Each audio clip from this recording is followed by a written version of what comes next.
अस्सलाम वालेकुम। Programme replay के साथ मैं हूं आपका होस्ट इमरान सिद्दीक और आईसीसी टी20 वर्ल्ड कप के मैचेस जारी हैं। न्यूजीलैंड ने अफगानिस्तान को जो है वो आज बआसानी शिकस्त दे दी है, लेकिन आज की जो अहम खबर है वो आईसीसी से रिलेटेड है कि आईसीसी का वक्त जो है वो पाकिस्तान पहुंच रहा है। बांग्लादेश क्रिकेट बोर्ड के जो प्रेसिडेंट हैं अमीनुल इस्लाम वो पाकिस्तान पहुंच चुके हैं और मुज़ाकरात जो हैं वो आईसीसी, बीसीबी और पाकिस्तान क्रिकेट बोर्ड के दरमियान आज हो सकते हैं पाक भारत मैच से रिलेटेड।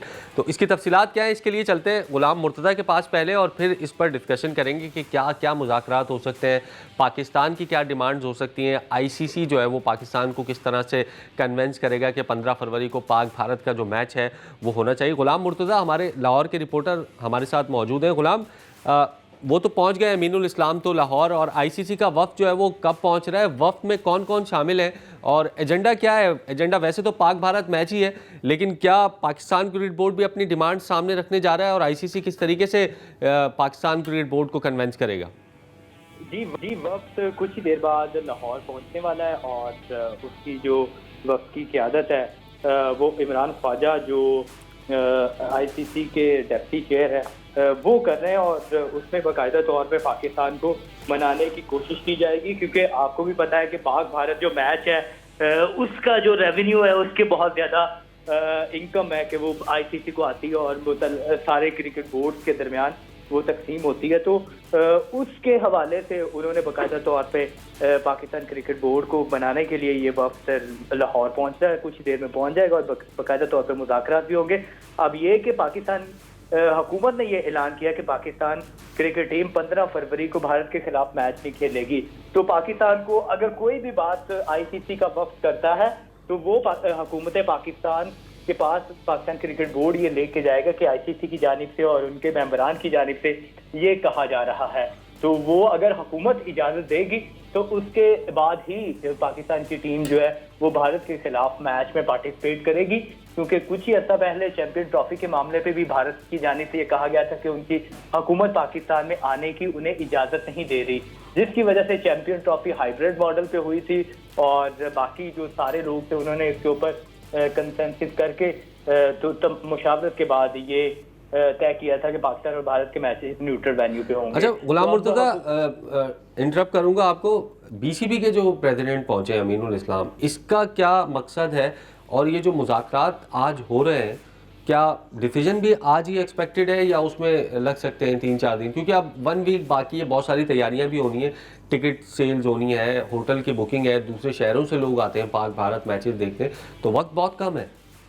जी, वक्त कम है और ज़्यादा इम्कान तो ऐसा दिखाई दे रहा है कि आज फैसला नहीं होगा, बाद में फैसला होगा, क्योंकि आईसीसी का वक्त जो भी पाकिस्तान को कहेगा वो बीसीबी हुकूमत पाकिस्तान के पास लेके जाएगी और उनकी इजाज़त के बाद ही कोई भी फैसला जो होना है वो होगा।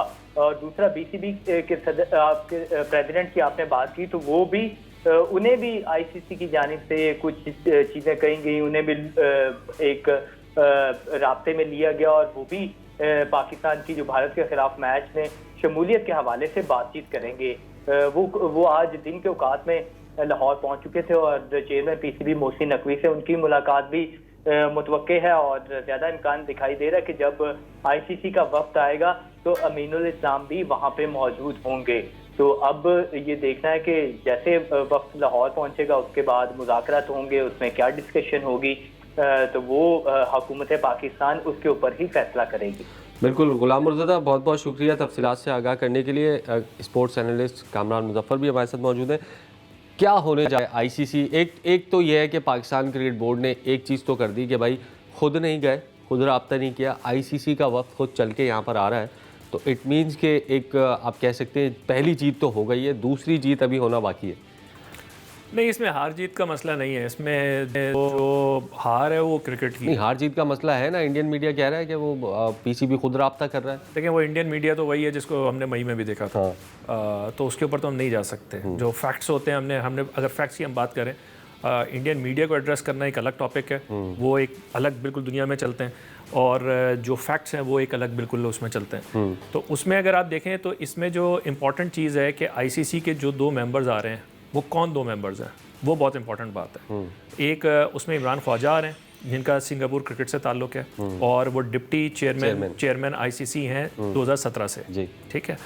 शशांक मनोहर के साथ वो थे और उस टाइम से उन्होंने भी बहुत सारे जो पास्ट में जिसे कहना चाहिए इस तरह की फेजेस देखे, इस तरह की चीज़ें देखी हैं। और दूसरे जो आ रहे हैं वो मुबशिर उस्मानी हैं जिनका ताल्लुक ईसीबी से, एमिरेट्स क्रिकेट बोर्ड से रहा है, लेकिन वो इस वक्त आईसीसी के एसोसिएट मेंबर्स के डायरेक्टर हैं। तो वो जो एसोसिएट वसीम खान का भी सुना है मैंने, जनरल मैनेजर जो है। उनका मुझे नहीं पता, लेकिन इन दो का तो मुझे कंफर्म है। और ये अभी मैं देख रहा था तो इवन इंडियन मीडिया ने भी इसको कंफर्म कर दिया कि ये दो लोग तो आ रहे हैं। तो एसोसिएट मेंबर डायरेक्टर का आना ये अपने आप में बहुत सारी चीज़ें बताता है। और फिर उसके बाद डिप्टी चेयरमैन आ रहे हैं आईसीसी की तरफ से। और इस दफ़ा एशिया कप 2023 की तरह या चैम्पियंस ट्रॉफी की तरह इसमें आपको एक चीज़ नज़र आ रही होगी कि इसमें कहीं पे भी आपको बीसीसीआई नज़र नहीं आ रहा, यहाँ पे आईसीसी के चेयरमैन साहब नज़र नहीं आ रहे। वो तो है ही इंडियन, जय शाह। जी। तो बात यह है कि वहाँ पे भी ये बहुत अच्छी तरीके से इस बात का अंदाज़ा हो चुका है कि उनको आप प्रैक्टिकली आप ये कह सकते हैं कि उनको एज ए पार्टी एक्सेप्ट कर लिया गया है। वरना ये मसला आईसीसी का टूर्नामेंट है जिसके चेयरमैन जय शाह साहब हैं और बीसीसीआई होस्ट है। अब अगर वो निगोशिएट नहीं कर रहे तो इसका मतलब ये है कि पाकिस्तान का स्टांस इतना फर्म है कि उनको भी आइडिया है कि इस वक्त अगर इंडियन किसी भी रिप्रेजेंटेटिव से बात की जाएगी तो इट्स अ नॉन स्टार्टर। तो नहीं, लेकिन एक ये भी पहलू हो सकता है ना कि वो इसलिए नहीं आ रहे कि पाकिस्तान अगर हम जाएंगे तो नाक कट जाएगी। ये चलेगा कि भाई जय शाह खुद चले गए, संजोग गुप्ता खुद चले गए, तो आईसीसी जो है वो गिर गई, पाकिस्तान के आगे घुटने टेक दिए। तो ये भी पहलू हो सकता है। देखें, ये देखने का तरीका आप किस तरीके से देखें। तो अगर आप इसको दूसरी तरीके से देखें कि इस वक्त अभी तो वॉर चल रही है ना, इंडियन मीडिया पाकिस्तानी मीडिया में हार जीत की। मैं आपके सवाल का ही जवाब दे रहा हूँ। हाँ। इसका जो देखने का तरीका ये है कि आप इसको ये देख सकते हैं कि पाकिस्तान ने जो भी स्टांस लिया है, जो भी एक्शन लिया है, उससे उसने बीसीसीआई होस्ट दुनिया के सबसे बड़े बोर्ड को, जय शाह को और संजोग गुप्ता को इररेलेवेंट कर दिया है। वो इस डिस्कशन में कहीं नज़र नहीं आ रहे। क्यों नहीं नज़र आ रहे? उनको पार्टी एक्सेप्ट कर लिया जाए। Party accept. और दूसरी बात यह है कि अगर उनका जो स्टांस है वो इतना क्लियर है, अगर वो बुली करने की पोजीशन में होते, वो पाकिस्तान को डिक्टेट करने की पोजीशन में सबसे आगे होते, जैसे वो पहले रहे हैं। इस वक्त वो डिक्टेट नहीं कर पा रहे हैं, तो इसलिए उन्होंने अब सॉफ्टर फेसेस सामने किए हैं। और वो भी ख़ास तौर पे इमरान ख्वाजा, मुबशिर उस्मानी, जिनका थोड़ा बहुत आप ये कह सकते हैं कि पाकिस्तानी, आपने वसीम खान का भी नाम लिया, कि अब वो खुद मीडिएटर्स ढूंढ रहे हैं। इवन आईसीसी के एम्बिट में जो लोग हैं जिसकी पाकिस्तान बात सुन सके, जी हाँ, जिसको पाकिस्तान पार्टी ना समझे, जी हाँ, ऐसे लोग ढूंढ रहे हैं। क्योंकि श्रीलंका वाला भी पत्ता खेला गया, सिंपैथी वाला, लेकिन वो भी इतना काम नहीं किया। और इसमें एक जो और फाइनल पॉइंट है वो ये है कि पाकिस्तान की एक जीत तो ये हो चुकी है कि इस डिस्कशन में बांग्लादेश को इन्वॉल्व कर लिया गया। तो जो पाकिस्तान का स्टांस था वो इन अ वे प्रैक्टिकली वो एक्सेप्ट हो चुका है कि पाकिस्तान और इंडिया के मैच का जो पाकिस्तान का जो स्टांस है कि उसका प्रीकर्सर या उसका ट्रिगर जो था वो बांग्लादेश के साथ जाती थी। तो जब बांग्लादेश के साथ जाती थी, जो इसमें एग्रीव पार्टी है, पाकिस्तान उसको जब टेबल पे ले आया है, क्योंकि आईसीसी तो वो केस ख़त्म कर चुका है ना बांग्लादेश का, उसको वापस टेबल पे जो भी है आईसीसी की तरफ से जो भी नेगोशिएट कर रहा है, उसमें बांग्लादेश के रिप्रेजेंटेटिव का या बांग्लादेश के, चाहे वो टेबल पे बैठें या उनका नैरेटिव पहुंचे, ये पाकिस्तान के स्टांस की जीत हो चुकी है। नहीं, ये मैं अगला सवाल मेरा ये था कि बांग्लादेश क्रिकेट बोर्ड के सदर अमीनुल इस्लाम को बुलाया गया है। अब तो ये पॉसिबल ही नहीं है कि बांग्लादेश को कोई वर्ल्ड कप में चांस हो या कुछ हो। स्कॉटलैंड अपना मैच खेल चुका है, ये सारी चीज़ें अब ख़त्म हो चुकी हैं, इम्कानात जो भी थोड़े बहुत मौजूद थे। तो बांग्लादेश को शामिल करने का क्या उसमें मकसद है? क्या फ्यूचर की तरफ कोई मकसद ये कि देखिए, या फिर कोई इनको कंपनसेट वाला जो मामला है T20 वर्ल्ड कप में वो होने जा रहा है? बिल्कुल किया जाएगा ना। पहली चीज़ तो ये होगी कि आपकी एक एक्नॉलेजमेंट होती है, चाहे आप लफ्ज़ों में एक्नॉलेजमेंट करें या एक्शंस में करें। अगर कंपनसेशन कर दी जाती है तो वो भी एक एक्नॉलेजमेंट होगी कि हाँ, आपके साथ ज्यादती हुई है। एक्नॉलेजमेंट कंपनसेशन किस चीज़ की होती है? जहाँ पे आप रियलाइज़ करते हैं कि हम बैक एंड टाइम नहीं जा सकते, जो भी चैलेंजेस थे, ठीक है, हम, और शायद इसमें एक्सेप्ट भी कर लिया जाए। और यही पहले होना चाहिए था कि श्रीलंका में आपके मैचेस मूव नहीं कर सकते, डिक्टेट नहीं करना चाहिए था। जो जिस तरह से वो एक डंडा उठा के जो बुली की है, पाकिस्तान ने भी, पाकिस्तान गवर्नमेंट ने उसके खिलाफ स्टैंड लिया है कि ये ज्यादती हुई, और अगर नहीं रोकेंगे तो ये आने वाले वक्तों में किसी के साथ भी होगा।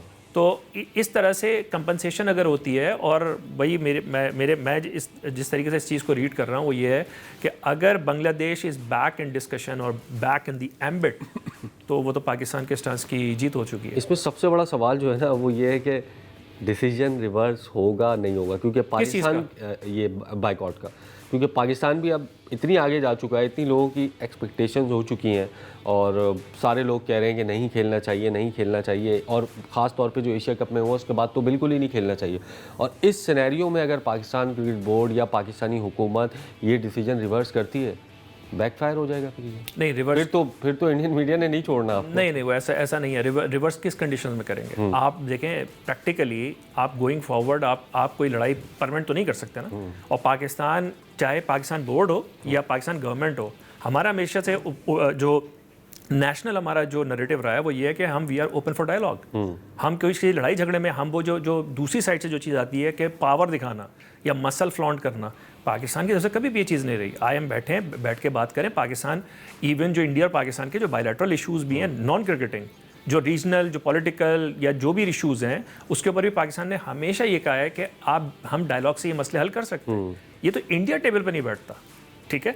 तो वो जो स्टांस पाकिस्तान ले रहा है, और अगर इसका कोई चीज़ निकल के आती है और अगर कोई कॉन्क्रीट कॉम्पनसेशन कह लें या करेक्शन कह लें, कॉम्पनसेशन भी करेक्शन, अगर ये आईसीसी की तरफ से, आईसीसी बोर्ड की तरफ से कलेक्टिवली ये एक्नॉलेजमेंट हो जाती है कि पाकिस्तान का और बीसीबी का स्टैंड सही था, तो इतना भी काफ़ी है। हाँ। लेकिन उसकी कोई एक्चुअल जो है वो आपको वो दिखनी भी चाहिए। और आई एम श्योर कि इस दफ़ा पीसीबी ने और पाकिस्तान गवर्नमेंट ने जितना होमवर्क किया है और जितना इसमें लीगल ड्यू डिलिजेंस की है, वो कोई कॉन्क्रीट ऐसी चीज़ लिए बगैर, कोई रसीद कटवाए हुए मानेंगे नहीं। और दूसरा ये कि चले अगर बांग्लादेश को कंपनसेट कर भी दिया जाता है इस सारे मामले के अंदर, इस मीटिंग में, इस मुज़ाकरात में पाकिस्तान क्रिकेट बोर्ड फ्यूचर के लिए क्या डिमांड्स रख सकता है कि भारत के ख़िलाफ़ जो चीज़ें हैं, जो 2014 में नजम सेठी ने अभी एक इंटरव्यू दिया था भारतीय मीडिया को, वो जो अपने जो मुआहदा था उससे बैक कर गए थे, और जो आईसीसी की इनकम है 5% मिलता है पाकिस्तान को उसका सिर्फ,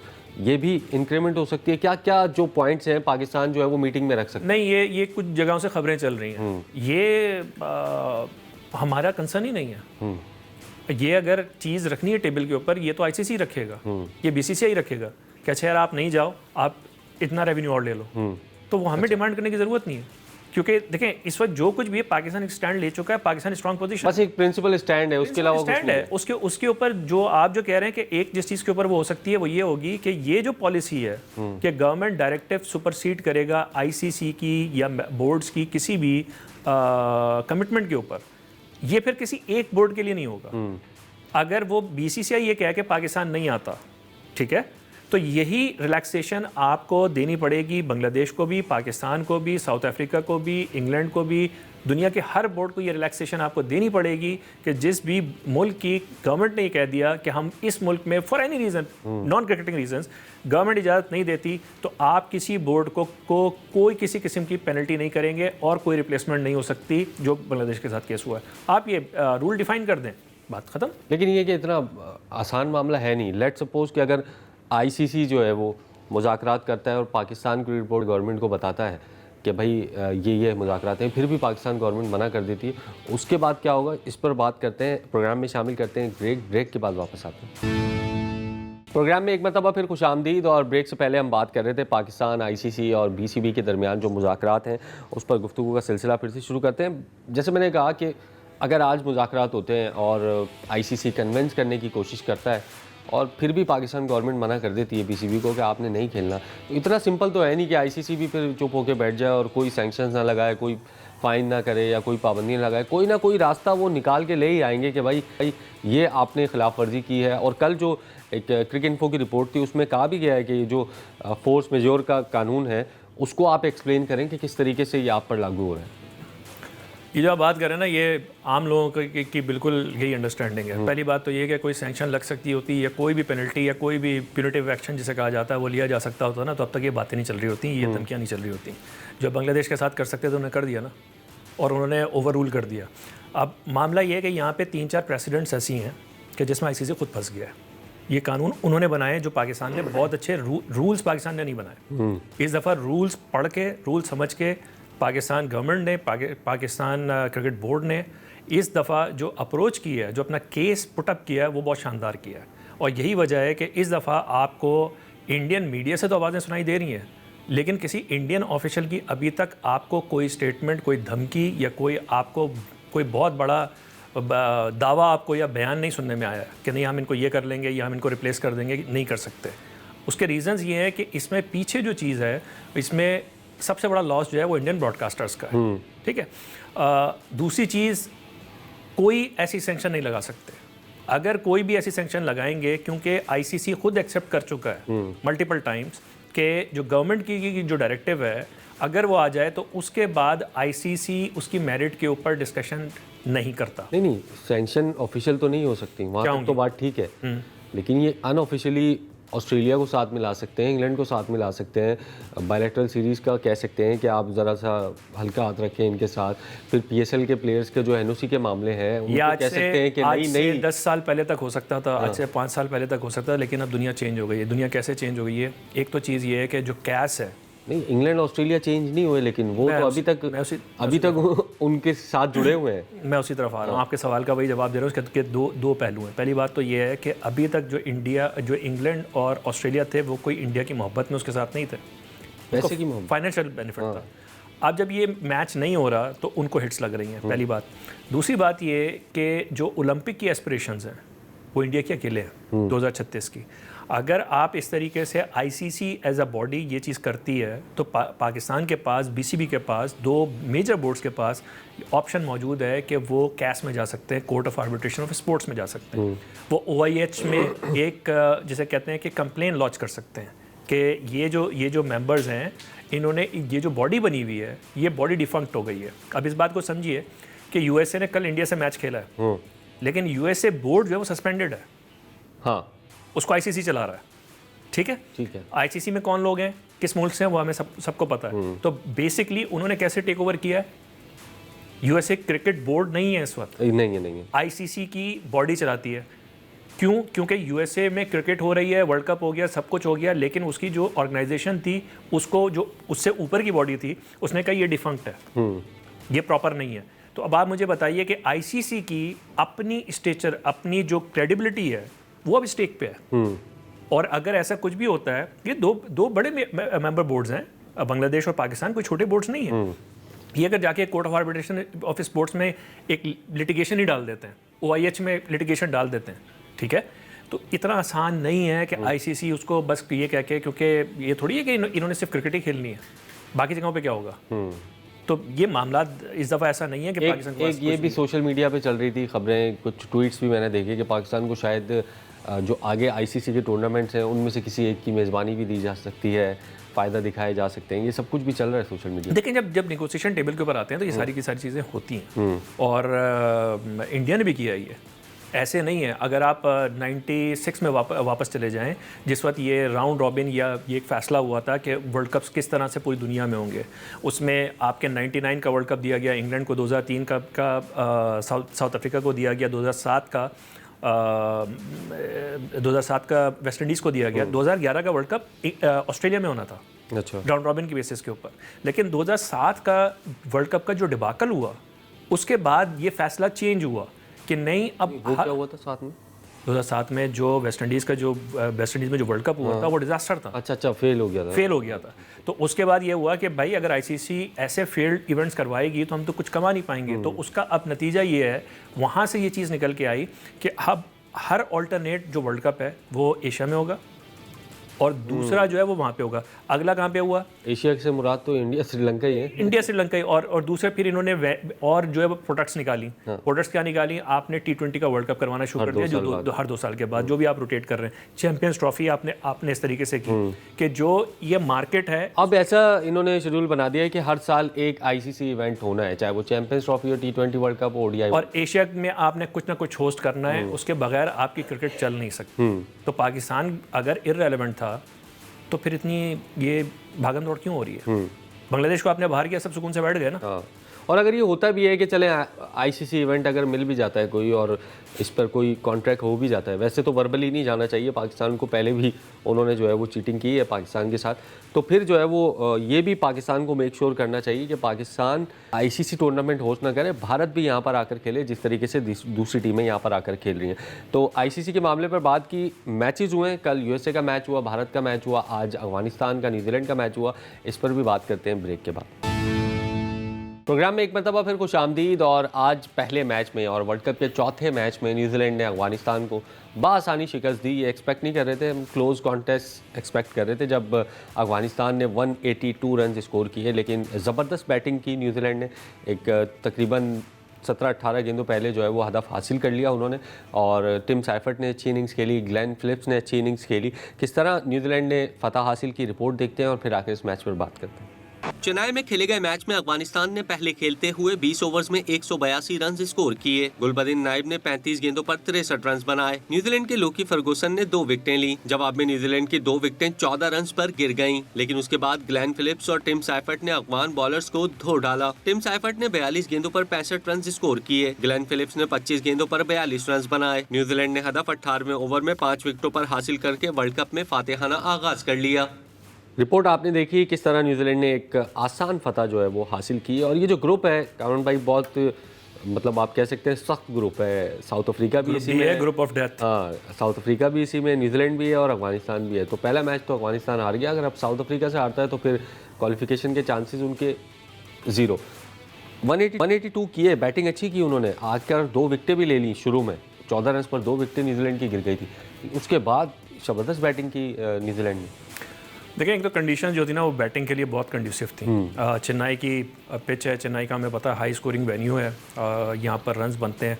और अफगानिस्तान ने भी इसको जज करते हुए गुलबदीन नायब को प्रमोट किया था, जो तीसरे नंबर पे आके उन्होंने 63 रन बनाए, जो हमने भी रिपोर्ट में भी देखा। तो 182 पार स्कोर ही आप कह सकते हैं, पार से बहुत ज़्यादा ऊपर नहीं था। तो ये कह सकते हैं कि अगर 200 तक जाते तब थोड़ा ज़्यादा मुश्किल हो जाता। और यही वजह थी कि 2 विकेटें तो मुजीब ने आके निकाल दी, फिन एलन को और रचिन रविंद्रा को बैक टू बैक डिलीवरीज के ऊपर उनकी स्टम्प्स ही उन्हें उड़ा दी। वो ज़बरदस्त बड़ी विकेटें थी, दोनों बड़ी विकेटें थी।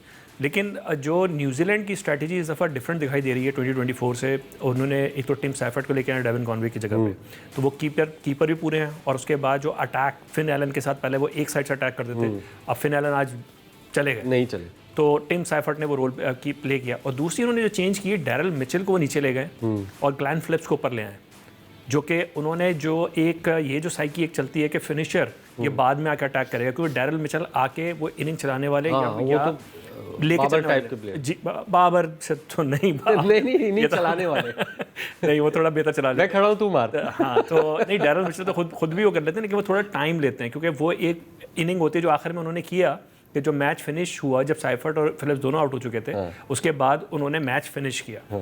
तो ये न्यूजीलैंड ने ये चीज़ रियलाइज़ किया है कि हमें मैच या गेम पकड़ना है। अगर हम क्रिकेटिंग सेंस में कहें कि गेम पकड़ना है तो ऊपर से पकड़ना है। और अगर कोई चीज़ हुई तो हमारे पास मिचेल मौजूद हैं, क्योंकि समटाइम्स होता क्या था कि मिचेल जब चौथे नंबर पर या तीसरे चौथे नंबर पर आते थे तो वो एक कन्फ्यूजन में फंस जाते थे कि इस वक्त मैं अटैक करूं या मैच बचाने के लिए जाऊं, और पीछे फिलिप्स आएगा तो वो क्या कर पाएगा क्या नहीं कर पाएगा। तो यहाँ पे इन्होंने क्या किया, इन्होंने टॉप लोड कर दिया, फ्रंट लोड कर दिया कि जो ऊपर आएगा उसने खेलना है। रचिन रविंद्रा भी थोड़े कन्वेंशनल प्लेयर, अटैकिंग खेला है सबने अटैकिंग खेला है। तो वो जो फिलिप्स और साइफर्ट ने जो काउंटर अटैक किया वो बहुत शानदार था। और ये सेव तो कर ली न्यूजीलैंड ने अपनी जगह, क्योंकि जिस तरह हमने कहा कि ग्रुप ऑफ डेथ था। नहीं, इसमें इमरान, मैं आपकी बात थोड़ी सी इंटरजेक्ट कर रहा हूँ। इसमें जो सबसे इंपॉर्टेंट चीज़ है वो ये है कि एक तो स्कोर बड़ा था 182 का, दूसरा 13 बॉलें पहले न्यूजीलैंड ने 13 वो कर लिया। तो अब अगर वो 3 वे टाई होता है, क्योंकि ग्रुप ऑफ डेथ है, अब मिसाल के तौर पे न्यूजीलैंड जो है वो साउथ अफ्रीका से मैच हार जाता है और अफगानिस्तान साउथ अफ्रीका को हरा देता है, तभी नेट रन रेट के ऊपर आएगा सिनेरियो, वरना 2 टीमें निकल जाएंगी। और जो इस टूर्नामेंट का फॉर्मेट है, इसमें पहले नंबर पे और दूसरे नंबर पे आने में कोई फ़र्क नहीं है, क्योंकि सीडिंग से जाना है आपको, ठीक है। तो उसमें यह है कि आपने टॉप 2 में फिनिश करना है। अब न्यूजीलैंड आप कह सकते हैं कि 60% वो अब कंफर्म कर गए हैं, क्योंकि अगर वो साउथ अफ्रीका से हारते भी हैं तो अगर वो क्लोज हारते हैं तो उनका नेट रन रेट अच्छा रहेगा। तो ये न्यूजीलैंड के लिए बहुत बड़ी जीत है। अफगानिस्तान जो है पहले ही मैच में हम कह सकते हैं कि इफ एंड बट्स का शिकार हो गई, और साउथ अफ्रीका से मैच जीतते भी हैं, फिर भी डिपेंड करना पड़ेगा। हो सकता है रन रेट पे डिपेंड करना पड़े, हो सकता है न्यूजीलैंड साउथ अफ्रीका की गेम पर उनको डिपेंड करना पड़े। तो जो हम समझ रहे थे कि अफगानिस्तान की टीम एक थ्रेटनिंग साबित हो सकती है, क्योंकि वर्ल्ड कप जो है वो इंडिया और श्रीलंका में, वो साबित नहीं हुआ। इस पर बात करते हैं, प्रोग्राम में शामिल करते हैं ब्रेक के बाद जब यूएसए और इंडिया का जो मैच, यूएसए ने भी ज़बरदस्त बॉलिंग की, पकड़ लिया था, लेकिन सूर्य कुमार यादव ने एक अच्छी इनिंग्स खेली, 161 रन तक भारत को पहुंचाया। इस पर भी बात करेंगे ब्रेक के बाद।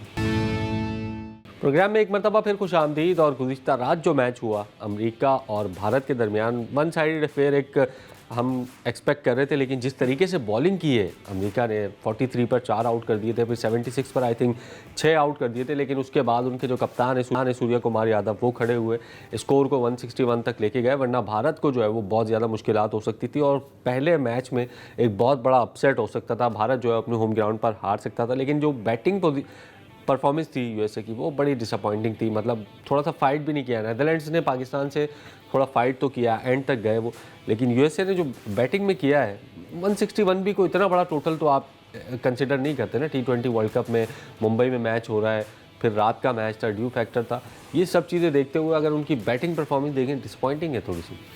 डिसअपॉइंटिंग तो है, लेकिन उनके साथ थोड़ा सा जो बैड स्टार्ट हो गया। जो उनके असल में जो प्लेयर्स थे, एंड्रियस हाउस थे और मुकम्मला जो मुनांग पटेल, ये जो 3 विकेटें गिरी, उसके बाद उनको बैकफुट पे जाना पड़ा क्योंकि पिच, एरन जॉन्स पहले ही नहीं थे, एरन जॉन्स नहीं है, जस्सी सिंह नहीं है, तो थोड़ा सा वो डिप्लीटेड भी हैं। और फिर उसके बाद जो ये पिच थी, ये हमने देखा इंडियन बैटिंग बहरहाल पावर हाउस है, बैटिंग पावर हाउस, लेकिन वहाँ पर जाते ही रन्स करना आसान काम नहीं था। ये पिच थोड़ी डिफरेंट थी। ये वेंकटे की जो टिपिकल पिच होती है, इंडियन बैटिंग शुरू में वही समझ के गई, लेकिन सूर्य कुमार यादव जिन्होंने पहले भी बयान दिया था कि नहीं हमने अटैकिंग क्रिकेट ही खेलनी है, 4 विकेटें गिरने के बाद उन्होंने और रिंकू सिंह भी बड़े तेज़ खेलते हैं, तो उन्होंने अपना टाइम लिया। बीच में कोई 24 बॉलों के बाद एक बाउंड्री लगाई थी, वो भी पैसे आया था। तो यहाँ पे जो यूएस ने चेस करना था उसमें भी थोड़ा सा उनको टाइम देने की ज़रूरत थी, जो कि फिर आपने देखा कि संजय अल्ट्रा एग्रेसिव हो गए। अल्ट्रा एग्रेसिव नहीं तो वो विकेटें गिर गई। एग्रेसिव होने से पहले ही वो आउट हो गया क्योंकि एंड्रियस हाउस ने एक छक्का लगा दिया था। तो अगर वो शुरू में अगर खेलते रहते 6-7 रन करते रहते तो ये बाद में सेट बैटर ले जा सकते थे, जो हमने देखा। शुभम संजय उससे पहले और उनके साथ जो शुभम थे, शुभम तो बाद में आए, तो उन्होंने भी जो पार्टनरशिप लगाई, संजय बहुत अच्छा खेल रहे थे। शुभम नारंगी की जो यूटिलाइजेशन थी कल के मैच में, या उनकी जो परफॉर्मेंस थी, वो बहुत बड़ी, यूएसए को वो देखना पड़ेगा। उन्होंने पहले कैच छोड़ा ईशान किशन का, फिर उसके बाद अपनी बॉलिंग पे 10वें ओवर में सूर्य कुमार यादव का कैच छोड़ दिया। अगर वो कैच हो जाता तो मैच वाकई बहुत मुश्किल हो जाता है। अली खान की इंजरी ने भी थोड़ा सा, अली खान की इंजरी और वो शुभम नारंजे भी, अली खान की वजह से तो आपको सबसे ज़्यादा फ़र्क ये पड़ा कि नेटरवॉल्कर को आपको आखिरी ओवर करवाना पड़ा जिसमें 21 रन गए, वरना अली खान उनके डेथ स्पेशलिस्ट हैं। नारंजे भी बाहर चले गए। अच्छा, उसके बाद जब बैटिंग की जो आप बात कर रहे हैं, उसमें जब नारंजे आए हैं वो चीज़ समझ में नहीं आई, क्योंकि वो स्ट्रगल कर रहे थे और उन्होंने आके प्रेशर संजय पे भी डाल दिया कि अब हिटिंग ही करनी पड़ेगी। अगर हिटिंग करनी थी उन्होंने करनी थी, ताकि बाकी जो इनके पास हरमीत हैं, मोहम्मद मोहसिन है, ये जो इनकी फायर पावर थी ये रन कर सकती। तो मेरे ख्याल में जो एक होता है कि जो एसोसिएट टीम होती है वो अंडर प्रेशर आगे। अच्छा, इंडिया को एक अच्छी पहले ही मैच में वेकअप कॉल मिल गई है, आप कह सकते हैं कि किसी बड़े मैच में नहीं हुआ ये वेकअप कॉल तो नहीं, लेकिन उनको वो जितना कॉन्फिडेंट थे, मेरे ख्याल से तो ओवर कॉन्फिडेंट थे। जिस तरीके से वो प्रेस कॉन्फ्रेंस में आजकल बात कर रहे हैं, और उनकी जो बैटिंग है, पावर हाउस है ठीक है, लेकिन बैड डे आता है। बैड डे बिल्कुल आता है, लेकिन यहाँ देखना पड़ेगा, ये दूसरी टीम्स के लिए भी, स्ट्रॉन्गर टीम्स के लिए भी एक मैसेज है कि इंडिया कोई अनबीटेबल उस तरह से नहीं है। हाँ।